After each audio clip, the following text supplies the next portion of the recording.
मैं doctor JP Verma, स्वामी जगतेश्वरानंद आप सभी साधकों का कल्पांत हीलिंग सेंटर व जगतेश्वर आनंद धाम में स्वागत करता हूँ। मेरे द्वारा कराई जाने वाली अनेक साधनाओं को सीखने के लिए व आध्यात्मिक रहस्यों को और ध्यान की गहराइयों को जानने के लिए मेरे चैनल को सब्सक्राइब करें, वे बेल बटन को दबाएं, जिससे सबसे पहले आपको साधनाओं को जानने का व करने का मौका मिले। और वीडियो पसंद आने पर लाइक करें,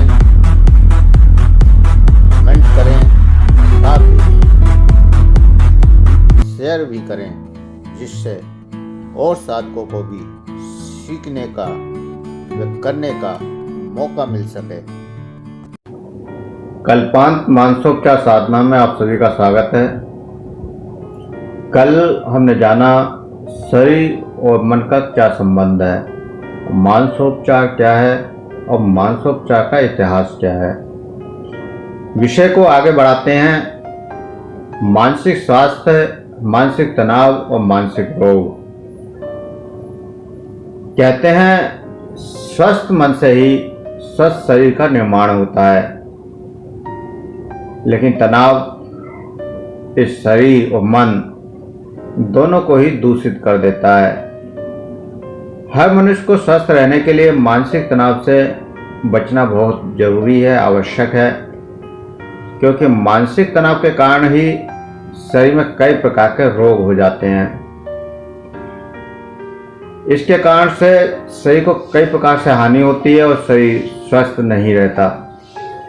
मानसिक तनाव के कारण स्नायु तंत्र, निद्रा, रक्तचाप, पाचन क्रिया, मांसपेशियां तथा अंतःस्रावी ग्रंथियों पर बहुत ही अप्रतिकूल प्रभाव पड़ता है, जिसके कारण शरीर में दूषित मल पैदा हो जाता है और शरीर में अनेक प्रकार के रोग हो जाते हैं।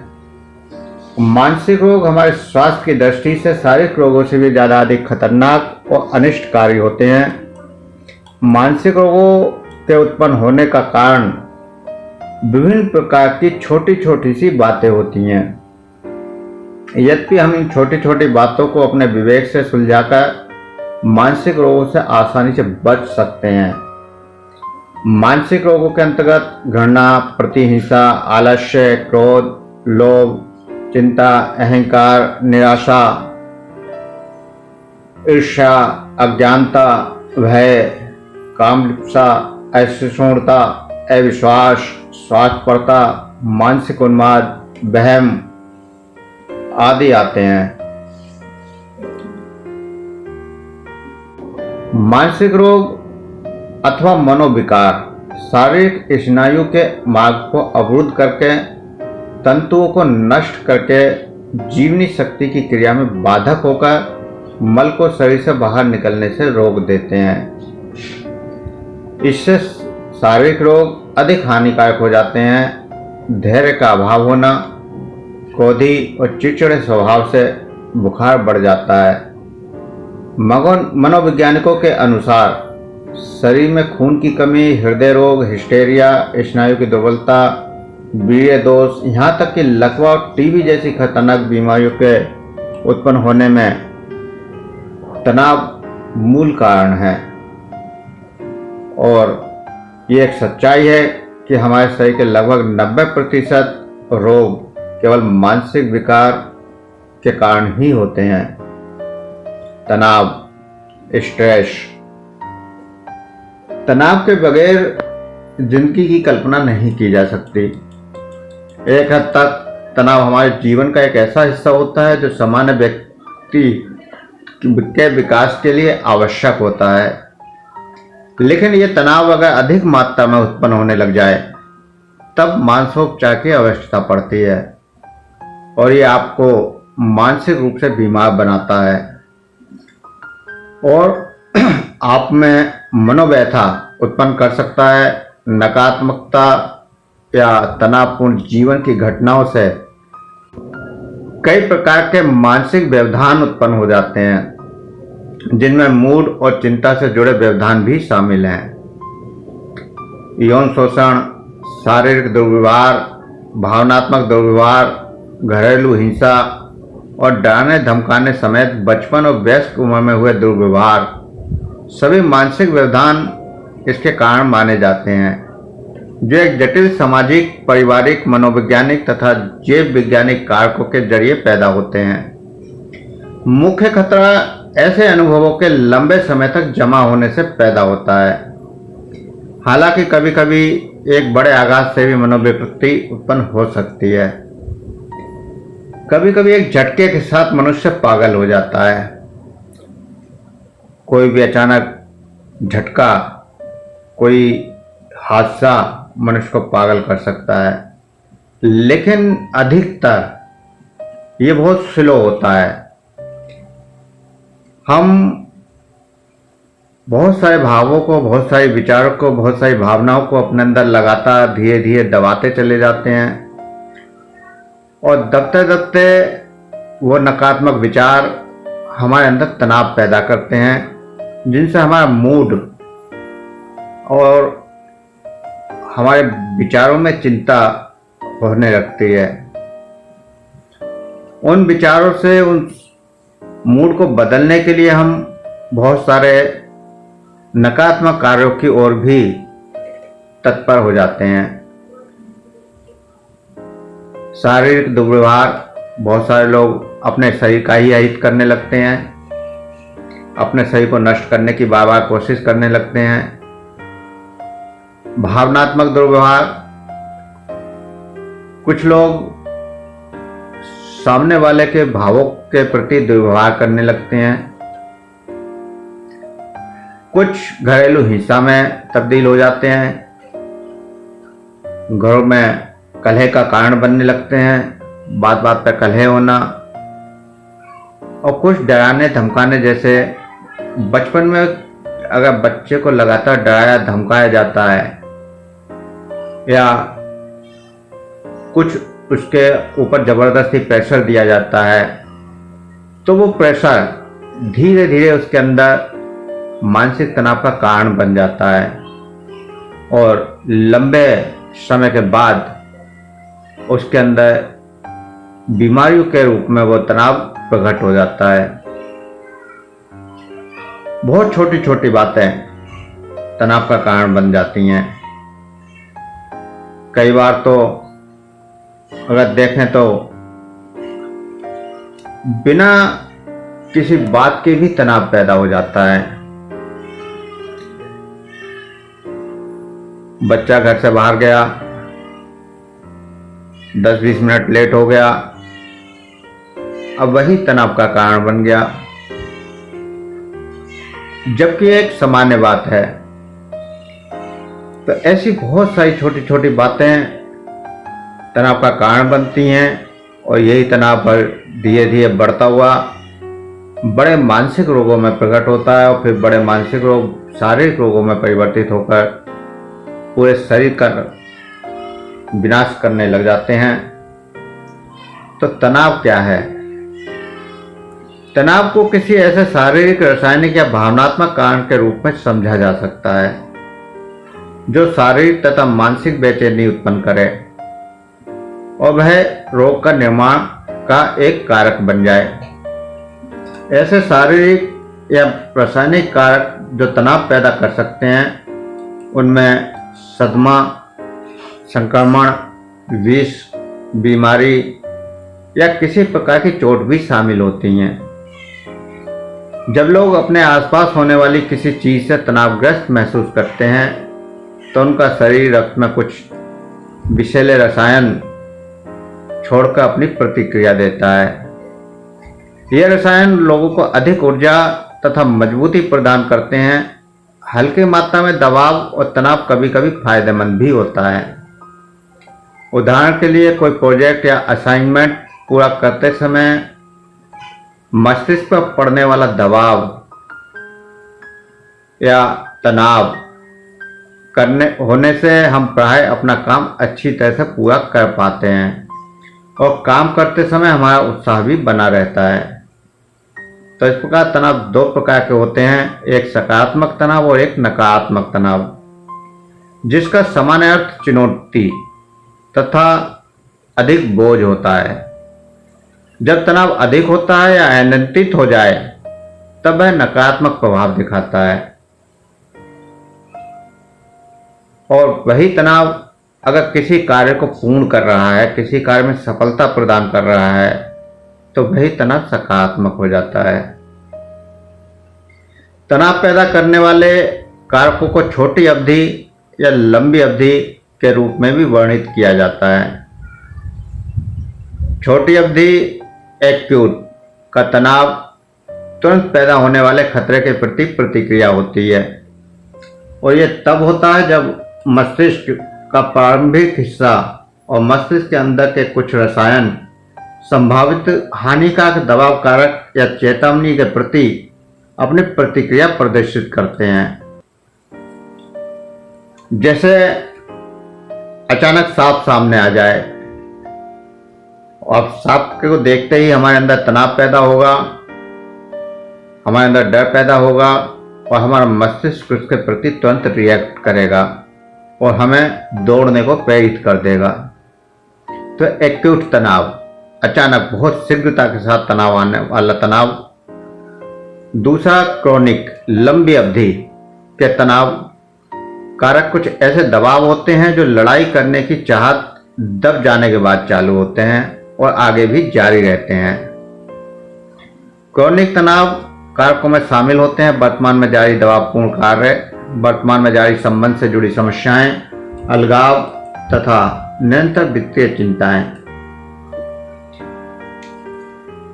दीर्घकालीन छोटे छोटे तनावों को हम जब लगातार दबाते चले जाते हैं, या छोटे छोटे भावों को हम लगातार जब दबाते चले जाते हैं, तो वही तनाव लंबे तनावों का कारण बनते हैं, क्रोनिक तनावों का कारण बन जाते हैं।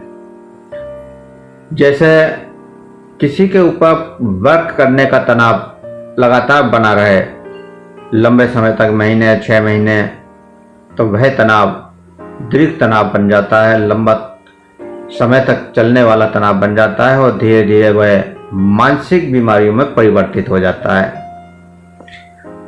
अधिकतर एक्यूट तनाव जो है वो आपको रक्षात्मक होता है या सुरक्षात्मक होता है, आपकी सुरक्षा के लिए होता है।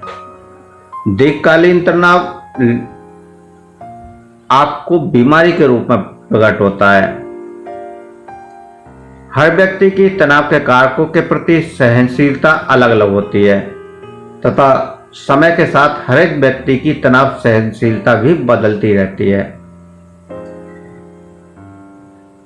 बचपन का अनुभव कोई दुर्व्यवहार जो तनाव की संवेदनशीलता को बढ़ा सकता है। कुछ व्यक्तित्व अन्य की अपेक्षा तनाव के प्रति अधिक संवेदनशील होते हैं। जेनेटिक्स, खासकर वंशानुगत रिलैक्शन रिस्पॉन्स, जो सेरोटोनिन स्तर से जुड़ा हो, जो मस्तिष्क के स्वास्थ्य का रसायन होता है। रोग निरोधी असमानता कुछ रोग उत्पन्न कर सकते हैं, जैसे गठिया, एक्जिमा, जिससे तनाव के प्रति लचीलापन कम हो सकता है। लाइफस्टाइल, मुख्यतः अपर्याप्त आहार और व्यायाम की कमी तनाव पैदा करने वाले कारकों की अवधि तथा उनकी तीव्रता। हर व्यक्ति की अपनी अपनी क्षमताएं हैं, और हर व्यक्ति की अपनी अपनी क्षमताओं के कारण एक व्यक्ति के लिए जो बात सामान्य होती है, वही बात दूसरे व्यक्ति के लिए तनावपूर्ण भी हो जाती है। एक बात से किसी को तनाव होता है और किसी को नहीं होता है। एक ही बात है, 4 लोग बैठे हुए हैं, किसी को उस पर क्रोध आ जाता है, कोई लड़ने को तैयार हो जाता है और कोई सामान्य व्यवहार करता है, कोई फर्क ही नहीं पड़ता। तो ये सबके अपने अपने सोचने का ढंग, देखने का दृष्टिकोण, मान्यताओं और संस्कारों का प्रभाव है। व्यक्ति जितना अधिक सहनशील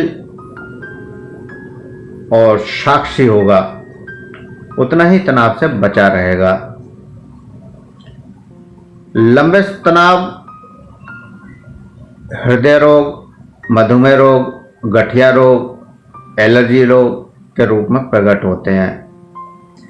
लंबे समय तक तनाव अगर बने रहते हैं तो ये बीमारियां मानसिक स्तर से शारीरिक स्तर पर दिखाई देने लगती हैं। आगे आपको बताएंगे कि तनाव से कितने रोग हो सकते हैं। लेकिन उससे पहले तनाव के प्रकार। जीवन रक्षा के लिए तनाव, सर्वाइवल स्ट्रेस। जब किसी व्यक्ति को इस बात का भय हो कि कोई व्यक्ति या कोई चीज उसे शारीरिक रूप से चोट या कष्ट पहुंचा सकता है, तब उसका शरीर स्वाभाविक रूप से ऊर्जा के अतिरिक्त के साथ प्रतिक्रिया प्रदर्शित करता है ताकि वह उस खतरनाक परिस्थिति युद्ध में बेहतर रूप से मुकाबले में सक्षम हो जाए या पूरी तरह से उस परिस्थिति से युद्ध से पलायन ही कर जाए। ये जीवन बचाने का तनाव है। जो मैंने अभी आपको उदाहरण दिया कि सामने सांप आ गया, अचानक तनाव पैदा हो गया डर के कारण। ऐसा तनाव सकारात्मक तनाव है, आपको बचाने के लिए है, आपकी रक्षा के लिए तनाव है। किसी से युद्ध हो जाए, किसी से झगड़ा हो जाए तो उससे बचने के लिए या तो व्यक्ति। दूसरा तनाव आंतरिक तनाव। आंतरिक तनाव वह तनाव है जहां लोग स्वयं को ही तनावग्रस्त बना डालते हैं। प्राय जब हम ऐसी चीजों के प्रति डर जाते हैं जिन पर हमारा नियंत्रण ना हो या हम स्वयं को तनाव पैदा करने वाली परिस्थितियों में डाल दें, तो प्राय आंतरिक तनाव उत्पन्न होता है। कुछ लोग भागदौड़ तनावग्रस्त जीवन पद्धति के आदी हो जाते हैं जो दबाव में जीने की वजह से पैदा होता है। ये तब होता है जब हम किसी भी कार्य को तनाव में लगातार लंबे समय तक करते रहते हैं। सब कुछ हम बर्दाश्त करते जाते हैं और फिर भी करते चले जाते हैं, तो ये तनाव पैदा होता है और ये तनाव स्थितियों की तलाश में रहता है। यदि इन्हें तनावग्रस्त स्थिति ना मिले तो वे इस बात से तनाव महसूस करने लगते हैं। कई बार ऐसा होता है कि जब व्यक्ति लंबे समय तक किसी तनाव से ग्रस्त रहे और अचानक एक दिन सामान्य अवस्था आ जाए तो वह व्यक्ति उस दिन तनावग्रस्त हो जाएगा। मान लीजिए कि घर में आप जाते हैं और हमेशा बच्चे बोलते नहीं हैं, कोई बात नहीं करता है और सालों से ये प्रोसेस चल रहा है। अब एक दिन आप अचानक गए और वही बच्चे वाइफ एकदम आपका स्वागत करने लगे, आपसे हंसकर बात करने लगे, तो उस बात से तनाव हो जाएगा। तो इस प्रकार जब लंबे समय तक हम तनाव झेलते रहते हैं तो तनाव ना होने की वजह भी तनाव का कारण बन सकती है। ये आंतरिक तनाव है। सामाजिक या पर्यावरणीय तनाव, ये उन चीजों के प्रति प्रतिक्रिया स्वरूप पैदा होता है जो तनाव पैदा करता है, जैसे शोर शराबा, भीड़ भाड़ तथा कार्य या परिवार की ओर से दबाव। इन पर्यावरणीय दबावों की पहचान कर उनसे बचने या उनसे मुकाबला करने के बारे में सीखने से हमें तनाव के स्तर को कम करने में मदद मिल सकती है। रास्ते में हम जा रहे हैं, जाम लग गया। जाम लगते ही हमारे अंदर तनाव पैदा हो गया, या रेड लाइट हो गई और हम तनावग्रस्त हो गए। तो ऐसी परिस्थितियों में भी बहुत सारे व्यक्ति लगातार तनाव के दबाव को झेलने लगते हैं। ऐसे तनाव को स्वाभाविक स्थिति मानकर हमें इनसे बचना चाहिए। हमें समझना चाहिए कि ये तनाव की चीज नहीं है, एक सामान्य बात है। रेड लाइट होना सामान्य बात है, लेकिन हजारों के लिए वो सामान्य हो सकती है, लेकिन जो व्यक्ति तनाव में रहता है उसको एकदम तनाव हो जाता है रेड लाइट देखते ही। तो इस तरह का तनाव जो है सामाजिक या पर्यावरणीय तनाव कहलाता है। दुर्बलता तथा अत्यधिक काम करने के कारण तनाव, इस प्रकार का तनाव लंबे समय के बाद पैदा होता है और इसका आपके शरीर पर गंभीर असर पड़ सकता है। यह आपकी नौकरी, स्कूल या घर में अत्यधिक काम करने से पैदा होता है। आप यदि समय का नियोजन नहीं कर पाते हैं या आप आराम या विश्राम के लिए समय नहीं निकाल पाते हैं तो इस तरह की स्थिति पैदा हो जाती है।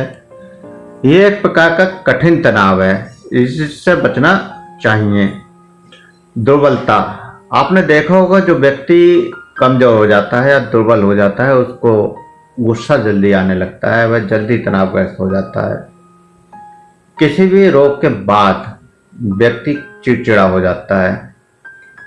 किसी को बच्चे को बुखार आ जाए तो वो बच्चा चिड़चिड़ा हो जाता है, या कोई भी बीमारी हो जाए तो व्यक्ति चिड़चिड़ा हो जाता है। तो ये इस तरह का तनाव दुर्बलता के कारण उत्पन्न तनाव होता है। और लगातार अत्यधिक काम करने से भी तनाव पैदा हो जाता है। अगर हमें विश्राम नहीं मिल रहा है, हमारा शरीर थक चुका है, उसके बाद भी हम लगातार काम करते रहें तो भी तनाव पैदा हो जाता है। तो ऐसी स्थिति से भी हमें बचना चाहिए। जब भी हमें लगे कि अब इससे ज़्यादा अब हमारा बस की बात नहीं है या हमारे शरीर में बेचैनी या व्यथा उत्पन्न हो जाए तो तुरंत अपने शरीर की पोजीशन, अपने मन की पोजीशन या काम करने की पोजीशन को रोककर बदलाव कर लेना चाहिए। कुछ सेकंडों का बदलाव आपको तनाव से मुक्त कर देता है। मान लीजिए आप एक कंडीशन में बैठे हुए हैं और बैठे बैठे कमर दर्द करने लगी, कमर दर्द करने के बाद भी आप काम कर रहे हैं तो धीरे धीरे दर्द बढ़ेगा और दर्द बढ़ेगा तो तनाव पैदा होगा। ऐसी स्थिति में अगर 2 मिनट के लिए केवल आप थोड़ा सा खड़े हो जाएं तो आपका कमर दर्द भी ठीक हो जाएगा और उसकी वजह से उत्पन्न होने वाले तनाव से भी आप बच जाएंगे। तो ऐसी बहुत छोटी छोटी बातें हैं जो तनाव को समझकर खत्म कर सकते हैं। भय के कारण तनाव, भय का आघात स्वास्थ्य के लिए बहुत ही हानिकारक होता है। भय से पीड़ित व्यक्ति की कभी कभी मृत्यु भी हो जाती है। जब किसी के शरीर में भय की भावना उत्पन्न होती है तो उसका शरीर विष से भर जाता है और हृदय की धड़कन बढ़ जाती है, उसकी आंखों के सामने अंधेरा छा जाता है और कभी कभी आंखों की रोशनी हमेशा के लिए समाप्त हो जाती है। भय से पीड़ित व्यक्ति की भूख प्यास समाप्त हो जाती है तथा दस्त आदि के साथ साथ विभिन्न शारीरिक विकार हो जाते हैं। भय से व्याकुल रोगी थरथर कांपते हुए निर्जीव सा हो जाता है। भय सबसे ज्यादा खतरनाक है। बहुत सारे व्यक्ति केवल डर के कारण तनाव झेलते हैं। बहुत सारे डर, किसी को ऊंचाई से डर लगता है, किसी को अंधेरे से डर लगता है, किसी को गाड़ी चलाने से डर लगता है तो किसी को सड़क पर चलने से डर लगता है। तो ऐसे बहुत से डर हैं और वो डर वाली स्थिति जब भी सामने आती है तो हृदय की धड़कन बढ़ जाती है।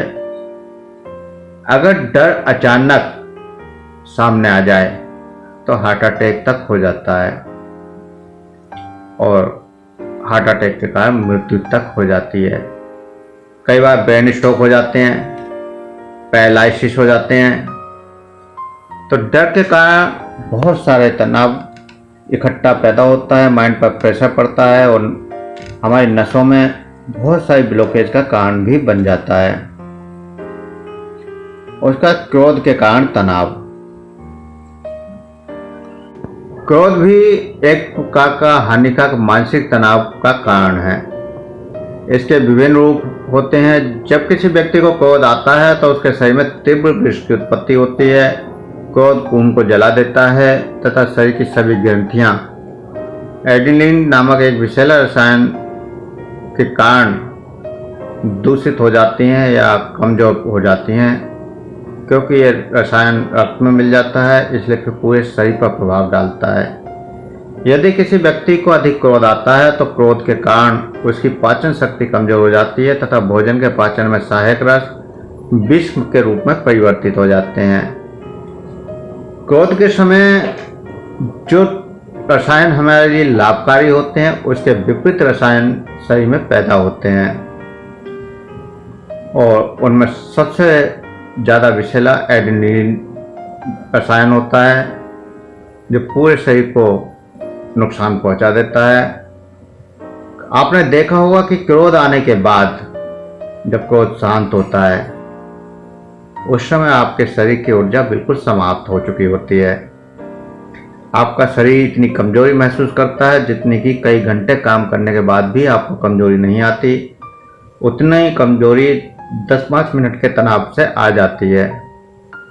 तो इसलिए क्रोध से बचने की कोशिश करनी चाहिए। चिंता के कारण तनाव। हमें किसी भी समस्या के आने पर विचलित नहीं होना चाहिए। यदि हम किसी बात को लेकर चिंतित होते हैं तो इसका हमारे शरीर पर बहुत गहरा प्रभाव पड़ता है। चिंता करना शारीरिक स्वास्थ्य और सुंदरता का सबसे बड़ा दुश्मन मानी जाती है। कहा भी जाता है चिंता चिता के समान है। चिंता मनुष्य को धीरे धीरे मारती है। चिता शरीर को एक साथ नष्ट कर देती है, चिंता धीरे धीरे नष्ट करती है। स्लो पॉइजन की तरह हमारे शरीर को नष्ट करने का कार्य चिंता करती है। किसी बात का भय होने से चिंता उत्पन्न हो जाती है। चिंता करने से भी क्रोध के समान ही हमारे शरीर के रक्त में रासायनिक परिवर्तन होते हैं, जिसके कारण शरीर का रक्त अशुद्ध होकर सूखने लगता है। उसके परिणाम स्वरूप शरीर सूखकर काटा हो जाता है। शरीर की त्वचा की चमक समाप्त हो जाती है। होठों का रंग पीला पड़ जाता है। गाल पिचक जाते हैं। ऐसे रोगों की पाचन क्रिया भी शीघ्र प्रभावित होती है और बहुत सारे बीमारियां पैदा हो जाती हैं। टीबी का कारण भी चिंता होती है। चिंता के ग्रस्त रोगी को नींद नहीं आती और अपना जीवन भार के समान महसूस होने लगता है। ईर्ष्या द्वेष के कारण तनाव। किसी से भी ईर्ष्या या द्वेष रखना मानसिक तनाव के अंतर्गत आता है। मनोवैज्ञानिकों और आधुनिक औषधि विज्ञान ने अपनी खोजों के आधार पर यह सिद्ध कर दिया है कि ईर्ष्या द्वेष शरीर के लिए उतना हानिकारक हो सकता है जितना कि तपेदिक या हृदय रोग। ईर्ष्या से हमारे शरीर के रक्त में विष का संचार होता है और जब ईर्ष्या और द्वेष अपनी पराकाष्ठा पर पहुंच जाते हैं तो पागलपन उत्पन्न होता है। किसी व्यक्ति से अगर हम ईर्ष्या करते हैं और वह व्यक्ति अगर अच्छा भी कर रहा हो तो भी वो कार्य हमें बुरा लगने लगता है और हम तनावग्रस्त होने लगते हैं। तो हमें ईर्ष्या और द्वेष से बचने की कोशिश करनी चाहिए। तनाव की उपस्थिति के लिए जांचने के कुछ तरीके। कैसे पता चले कि तनाव पैदा हो रहा है?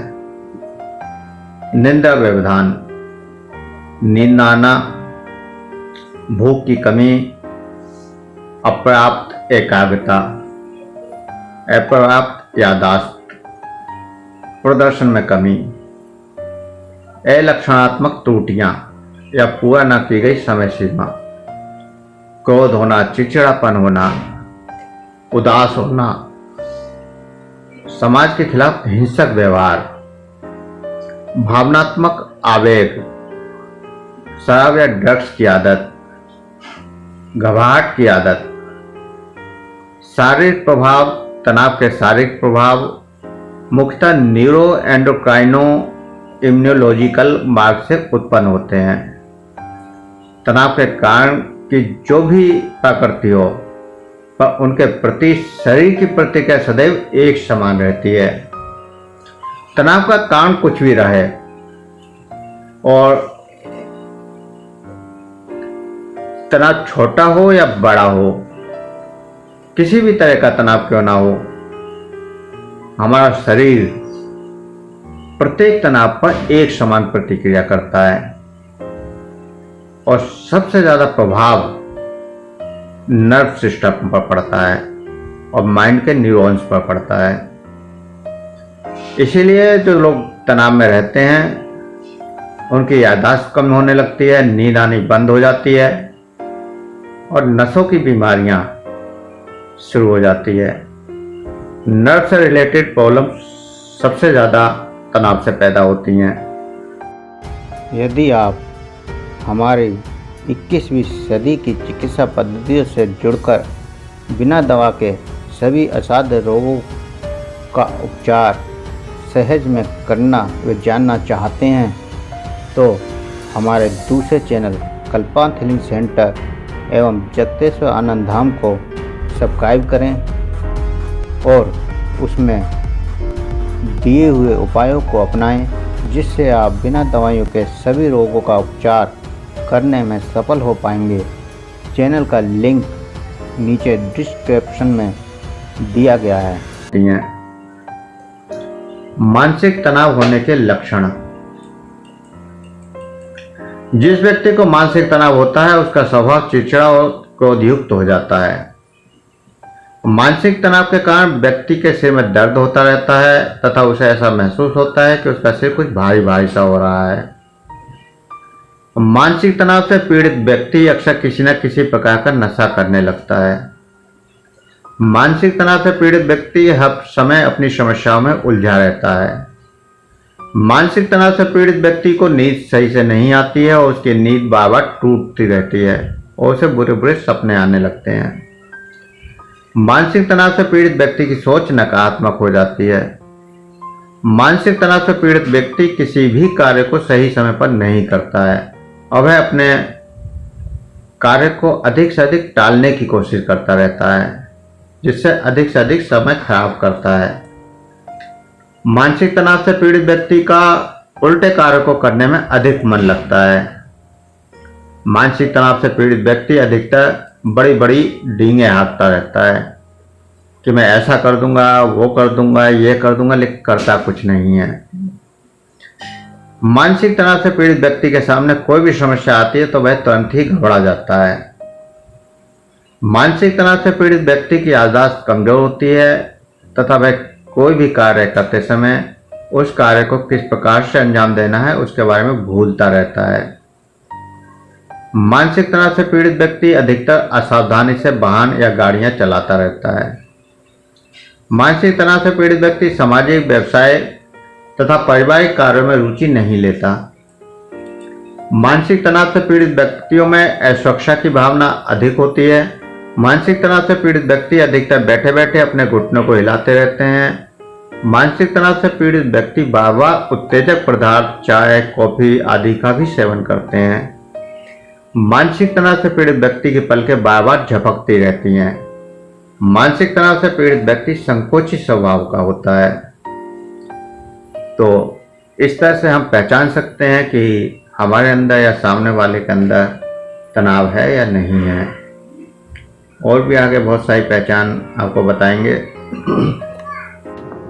मानसिक तनाव होने के कारण प्रतिस्पर्धा, कड़वाहट, ईर्ष्या की भावना, दृष्टिकोण तथा तुलनात्मकता आदि के कारण मानसिक तनाव उत्पन्न होता है।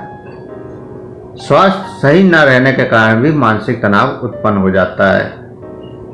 असफलता का डर रहने के कारण भी मानसिक तनाव उत्पन्न हो सकता है। कार्य की अधिकता के कारण मानसिक तनाव हो सकता है।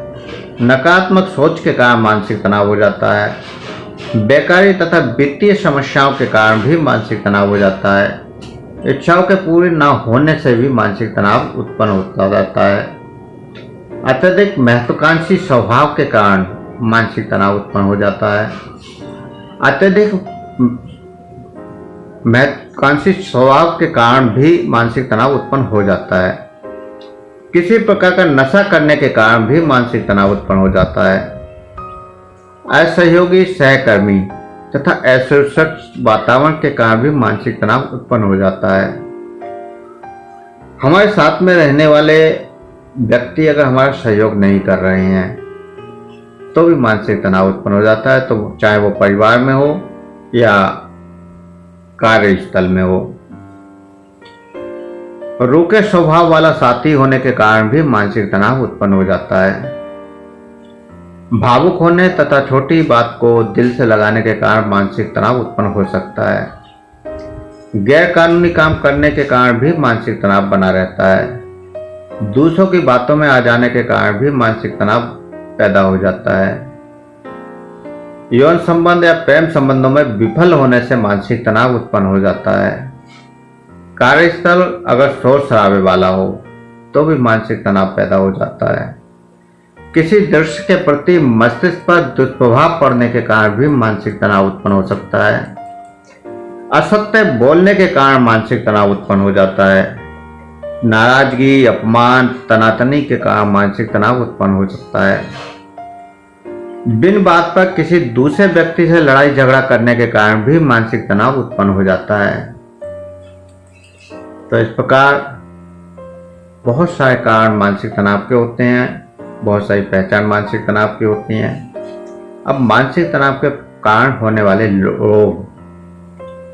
हर मनुष्य को स्वस्थ रहने के लिए मानसिक तनाव से दूर रहना बहुत ही आवश्यक है, क्योंकि मानसिक तनाव के कारण ही शरीर में कई प्रकार के रोग हो जाते हैं, जिसके कारण से शरीर को कई प्रकार से हानि होती है, शरीर स्वस्थ नहीं रहता।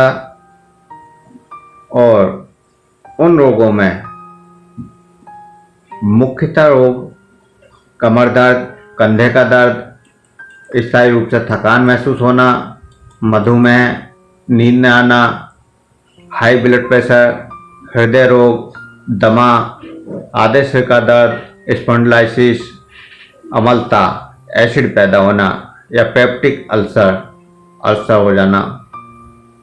महिलाओं में मासिक धर्म की अनियमितता, अवसाद, डिप्रेशन, वीर्य की कमी या बुढ़ापा, शरीर में अधिक कमजोरी आना, दिमागी दुर्बलता, खांसी जुकाम, कब्ज, एसिड पेप्टिक रोग, शराब की लत, दमा, शारीरिक दुर्बलता, तनाव से होने वाला सिर दर्द, हाइपरटेंशन, स्मृति लोप, आंत में गड़बड़ी पैदा होना, यौन दुर्बलता, सोराइसिस जैसे त्वचा रोग, धड़कन, हृदय का स्पंदन बढ़ जाना, सांस बढ़ जाना, सांस का ठीक से नहीं आना, घबराहट होना, बेचैनी होना, शरीर की थरथराहट बने रहना, जुखाम, अत्यधिक चिपचिपाहट, पसीना छूटना, मांसपेशियों का कड़ा हो जाना, टाइट हो जाना, उदरीय मांसपेशियों का टाइट हो जाना,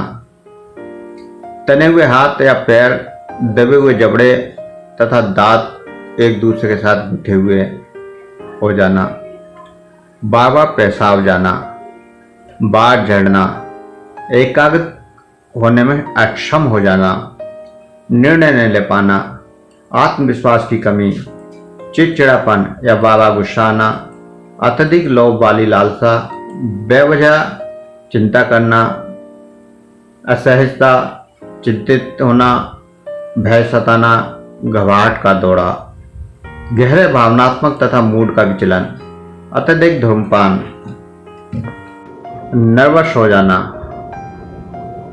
शराब या ड्रग्स का अत्यधिक सेवन करना, नाखून चबाना, बाल खींचने जैसी आदत, अत्यधिक नाखून चबाते रहने की बीमारी या होठों को दबाने की बीमारी, अत्यधिक कॉफी पीना या खाना कम हो जाना, भूख कम लगना, मन का कहीं ना कहीं हर वक्त खोए रहना, जब तक दुर्घटना का शिकार होना, जहाँ सी बात पर आक्रामक होना, व्यवहारगत तनाव के कारण काफ़ी खतरनाक होते हैं और इससे अभिव्यक्ति तथा सामाजिक संबंध प्रभावित होते हैं। कुछ क्रोनिक तथा अत्यधिक आंतरिक तनाव अकेलेपन, गरीबी, वियोग, भेदभाव के कारण पैदा होने वाले अवसाद या हताशा से उपजते हैं, जिससे विषाणु के आक्रमण से लड़ने की क्षमता कम हो जाती है, अर्थात प्रतिरोध क्षमता की कमी। जुकाम हो जाना या आजकल जो वायरस चल रहा है, ये भी प्रतिरोध क्षमता की कमी के कारण होता है।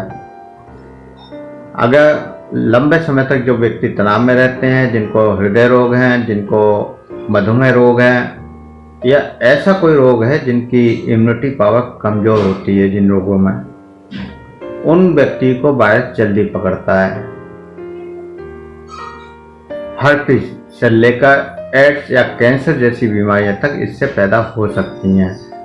अगर हमारी प्रतिरोध क्षमता कमज़ोर हो गई है तनाव के कारण, तो छोटी से छोटी बीमारी, जुखाम खांसी से लेकर बड़ी बड़ी बीमारी तक, कैंसर जैसी बीमारियों तक हो सकती हैं। तनाव अन्य हार्मोनों, मस्तिष्क न्यूरोट्रांसमीटरों तथा अन्य हिस्सों में थोड़े आंतरिक रासायनिक संदेशों, पोस्टग्रैंड्स तथा साथ ही अहम एंजाइम सिस्टम व चयापचय क्रिया पर अपने प्रभाव छोड़ सकता है। तो हार्मोनल रोग, मस्तिष्क के न्यूरॉन संबंधी रोग या फिर किसी भी ग्रंथि के हार्मोन से रिलेटेड संबंधित रोग तनाव के कारण हो सकते हैं। तो इस प्रकार तनाव से बहुत सारे रोग हो सकते हैं। जो रोग मैंने बताए हैं उसके अलावा भी और भी बहुत सारे रोग तनाव के कारण हो सकते हैं। ये कुछ बीमारियां आपको बताई गई हैं जो तनाव के कारण होती हैं, लेकिन अगर इनकी लिस्ट बनाई जाए तो और भी हजारों बीमारियां ऐसी हैं जो केवल तनाव के कारण पैदा होती हैं। इसलिए हमें कोशिश करनी चाहिए मानसोपचार के द्वारा इस तनाव को खत्म करें। मानसोपचार जरूरी है आज प्रत्येक व्यक्ति को। तो आज के लिए इतना ही। कल तनाव पर नियंत्रण कैसे करें इस पर चर्चा करेंगे, आगे अभ्यास करेंगे।